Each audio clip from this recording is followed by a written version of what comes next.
Alrighty, we're back, and we are underway. So I don't know what this video is going to be. This might just be an addendum to my previous video, or it may be a whole new video altogether. I don't know. We'll see. We'll see how it plays out here in the very near future. Turn left on County Road 6. Man, the ruts in this lane right here are some of the biggest ones I've ever seen. They're freaking deep. Like, they are deep, man. 4, 5, 6 inches deep ruts just from big heavy trucks. Crazy.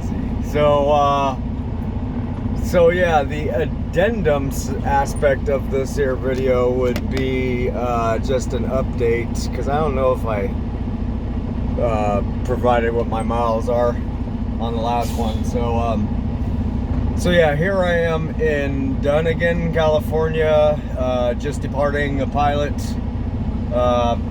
stopping center, travel center, whatever they call it, where I pulled off and backed in and just went in and used the facilities and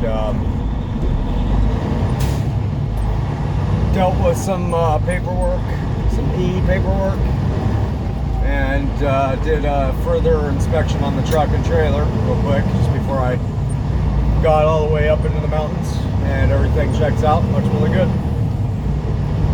So yeah, turn right on I-5.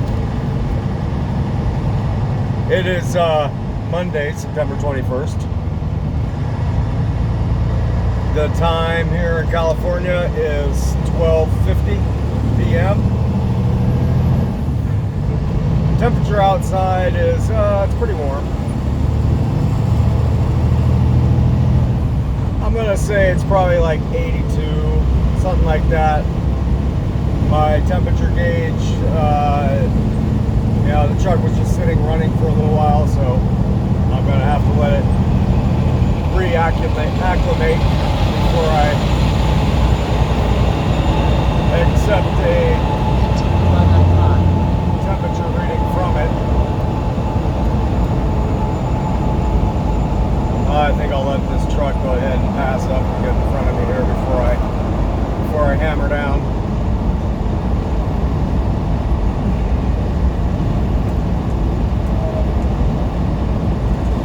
So yeah, let's see. Yeah, it's still dropping, 84.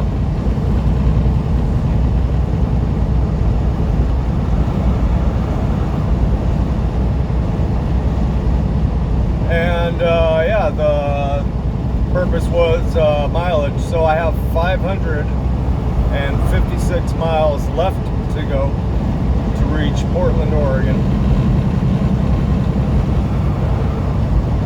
So I got about a 9-hour trip ahead of me here, something like that. No problem, easy peasy.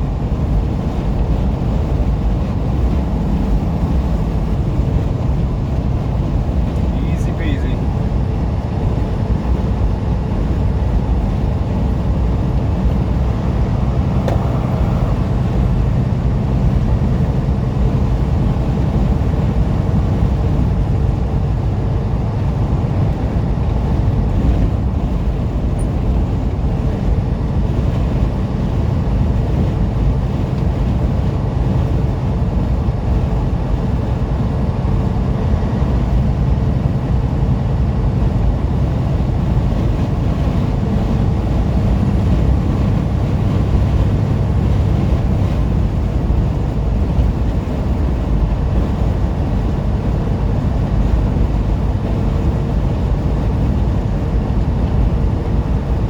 I can't tell how fast this guy's going in front of me, whether I want to stay behind him or not.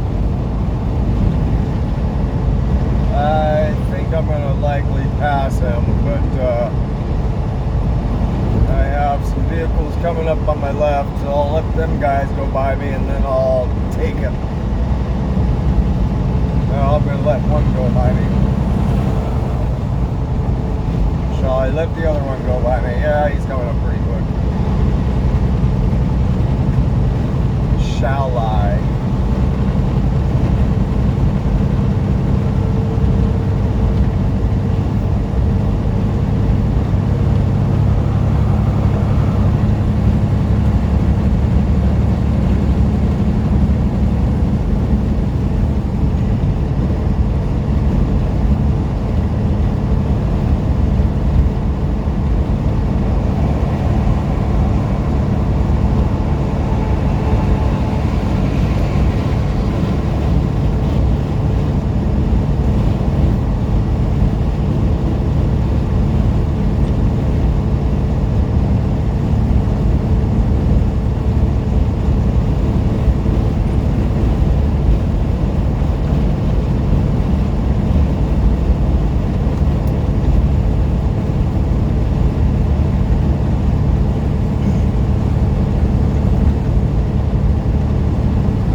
Well, so it looks like this is going to turn into its own whole new video here. So I better think of something to talk about, huh? Facts. Facts. First Atheist Church of True Science.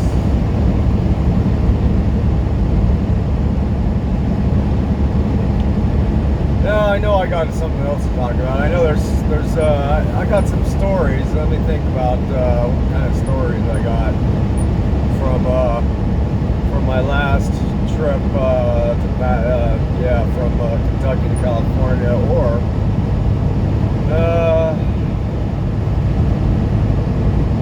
what else do I got? Trying to think if anything very eventful even happened yesterday, other than I've already mentioned in the previous video.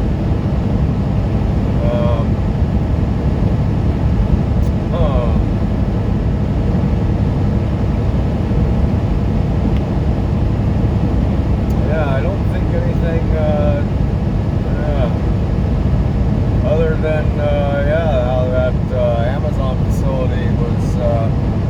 Yeah, that was a technical facility to maneuver around in. Just as far as I don't know how far I went in explaining or telling about it in the last one. How far I went, but it was like, I guess I did. I don't know. I don't remember. I haven't reviewed that video yet, but it's backing in from the street, which was more difficult than it seemed like it needed to be, because they had that sign out in front talking about, telling drivers, that there's no place to turn around in the yard and you got to back in from the street. And the thing is once I did that, what I had to do is I had to pull up past the entrance, because basically the way it works is you have two kinds of backing. You have driver's side backing, where basically you're going to be parking your trailer kind of like perpendicular to the left of you from where you're sitting, backwards, right? And then you have the other one, which is called blind side backing, where you park perpendicularly to the right of the truck, to the passenger side. And the reason why they call it blind side is because when you do the driver's side, you can not only can you look out your mirror, but you can actually open the window, and the way that you're taught to do it is to open the window and stick your head out and actually watch the back of the truck with your head out the window rather than in the mirror, and it does make it easier. But on the passenger side, it's a blind side, because yeah, you can see your mirror, but your mirror only covers so much. And so once your trailer starts turning, you can't see the back of it anymore at all. And you can't stick your head out the window to look, so it's a blindside back. So the way I was, pulled into this place, that's the way I would have had to do it.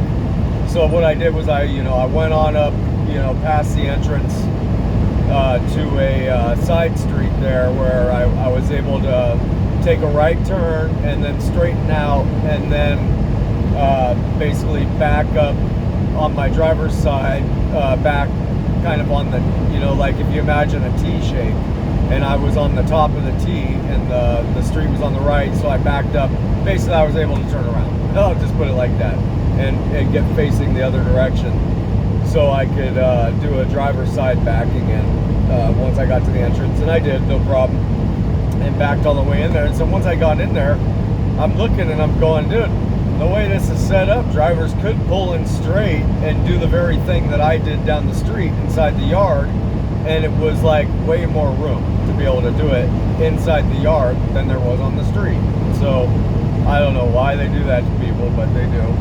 I was thinking maybe that they do that because when where their dock doors are, to be able to back and do what's called an alley dock to their dock doors is even tighter than the street. So it's almost, I was thinking maybe they do that to test drivers, skill levels before they get inside the yard. If they can't back into the entrance of the yard in the first place, then they're for sure not going to be able to back into the dock door. So that's the only reason why I can think why they would do it like that. But yeah, so it was definitely technical getting that trailer to the dock door for sure. It was the most difficult, challenging and technical one I've done so far. So it was cool. I handled it, got it done. I think I had to kind of reset myself twice before I got the third one, which was a good setup, and backed in and got it dealt with. And then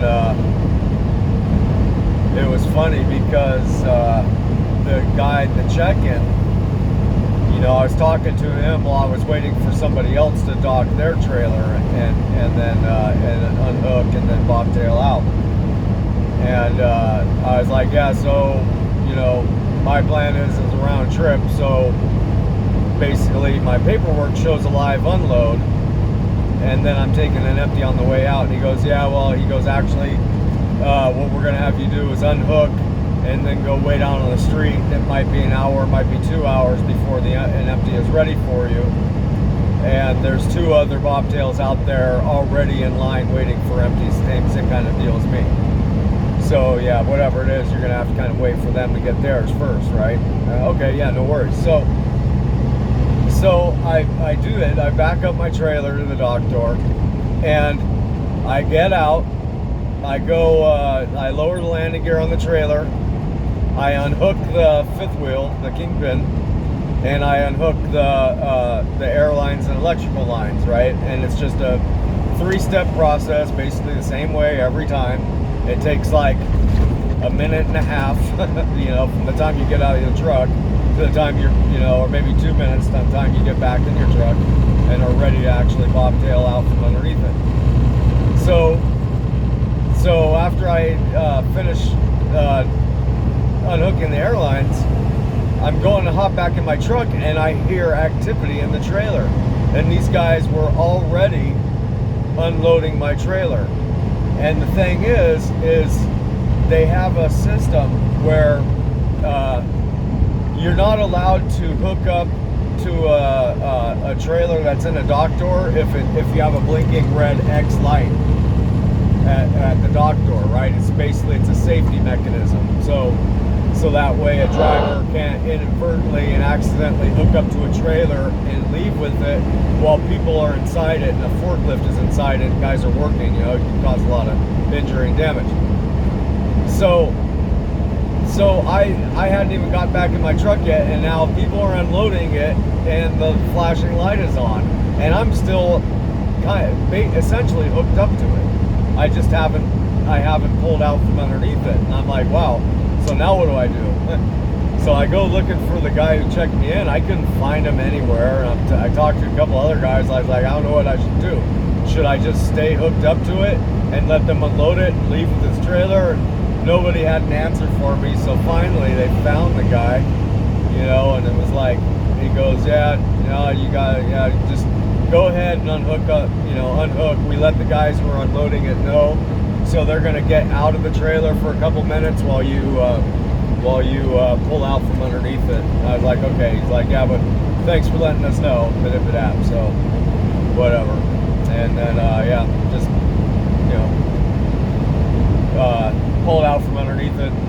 Basically went parked, and it wasn't too long. It was just long enough for me to, you know, make myself some dinner, you know, sandwich, and get some potato salad in me and a sandwich, and yeah, so. And then basically right when I was done, it was ready, empty was ready for me, and hooked up and headed on back up to Stockton. So easy peasy. So there you go. I don't know, I guess that's a story. I don't know if it's a good one, but that's a story. So there you go.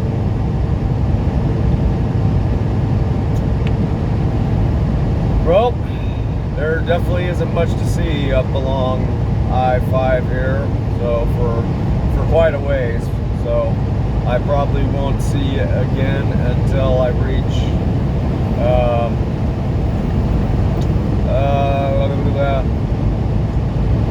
probably Oregon, I guess. I don't know. Maybe before Oregon. Yeah, we'll see. All right. See you in a bit. Bye.